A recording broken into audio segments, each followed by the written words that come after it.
Shalom everyone, and welcome to today's scripture reading with the Ayaba. And today's scripture reading is Sirach or Ecclesiasticus chapter 29, and it reads as follows. He that is merciful will lend unto his neighbor, and he that strengthens his hand keeps the commandments. Lend to your neighbor in time of his need, and pay your neighbor again in due season. Keep your word, and deal faithfully with him, and you shall always find the thing that is necessary for you.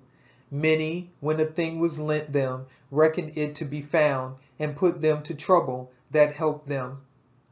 Till he has received, he will kiss a man's hand, and for his neighbor's money he will speak submissively. But when he should repay, he will prolong the time, and return words of grief, and complain of the time. If he prevail, he shall hardly receive the half, and he will count as if he had found it. If not, he has deprived him of his money, and he has gotten him an enemy without cause. He pays him with cursings and railings, and for honor he will pay him disgrace. Many therefore have refused to lend for other men's ill dealing, fearing to be defrauded.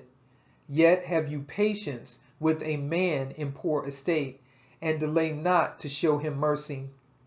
Help the poor for the commandment's sake, and turn him not away because of his poverty. Lose your money for your brother and your friend, and let it not rust under a stone to be lost.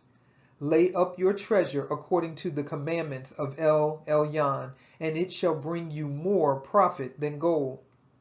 Shut up alms in your storehouses, and it shall deliver you from all affliction.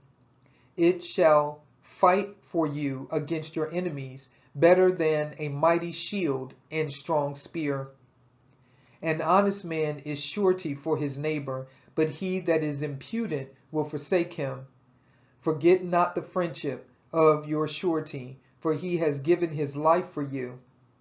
A sinner will overthrow the good estate of his surety, and he that is of an unthankful mind will leave him in danger that delivered him.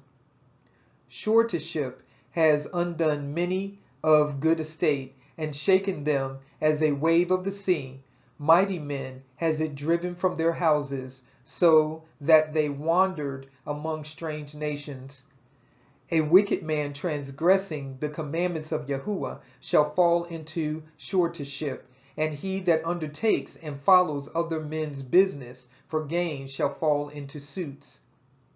Help your neighbor according to your power, and beware that you yourself fall not into the same. The chief thing for life is water and bread and clothing, and a house to cover shame. Better is the life of a poor man in a mean cottage than delicate fare in another man's house. Be it little or much, hold you contented, that you hear not the reproach of your house. For it is a miserable life to go from house to house, for where you are a stranger, you dare not open your mouth. You shall entertain and feast and have no thanks. Moreover, you shall hear bitter words. Come, you stranger, and furnish a table, and feed me of that you have ready. Give place, you stranger, to an honorable man. My brother comes to be lodged, and I have need of my house. These things are grievous to a man of understanding, the upbraiding of house room and reproaching of the lender. That was the scripture reading of Sirach or Ecclesiasticus chapter 29, and with that I will leave you with Shalom.